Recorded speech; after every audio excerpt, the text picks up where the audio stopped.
শামশেরগঞ্জে ISF এর অধিকার সমাবেশ, আসছেন নওশাদ সিদ্দিকী। আগামীকাল শামশেরগঞ্জে অনুষ্ঠিত হতে চলেছে আইএসএফ এর অধিকার সমাবেশ। এই গুরুত্বপূর্ণ কর্মসূচিতে অংশ নিতে আসছেন আইএসএফ চেয়ারম্যান ও রাজ্যের একমাত্র আইএসএফ বিধায়ক নওশাদ সিদ্দিকী।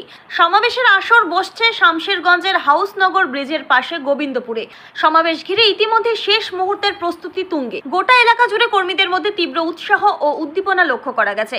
মঞ্চ তৈরির কাজ থেকে শুরু করে নিরাপত্তা ও ভিড় সামলানোর পরিকল্পনা চলছে জোর কদমে। স্থানীয় নেতৃত্বের তরফে জানানো হয়েছে, এটি শুধু একটি রাজনৈতিক কর্মসূচি নয়, এটি আমাদের ন্যায্য অধিকার ও দাবির প্রতিফলন। নওশাদ সিদ্দিকীর নেতৃত্বে আমরা সংখ্যালঘু ও দলিত সম্প্রদায়ের অধিকার, শিক্ষা, স্বাস্থ্য ও কাজের দাবিতে একত্র হচ্ছি। শামশেরগঞ্জের মাটি থেকে দাবি উঠবে, আমরা আর বঞ্চিত হতে চাই না। স্থানীয় বাসিন্দাদের অংশগ্রহণের জন্য ইতিমধ্যেই মাইকিং ও প্রচার চলছে। অনুমান করা হচ্ছে হাজার হাজার মানুষ যোগ দেবেন এই সমাবেশে। নেতৃত্বের পক্ষ থেকে বার্তা, আমরা শান্তিপূর্ণভাবে গণতান্ত্রিক পথে আমাদের দাবি উত্থাপন করব। প্রশাসনের কাছেও আবেদন যেন সমাবেশ নির্বিঘ্নে ও সুষ্ঠুভাবে সম্পন্ন হয়। আগামীকাল দুপুর থেকে শুরু হবে জমায়েত। বিকেল ৩টা নাগাদ বক্তব্য রাখবেন বিধায়ক নওশাদ সিদ্দিকী।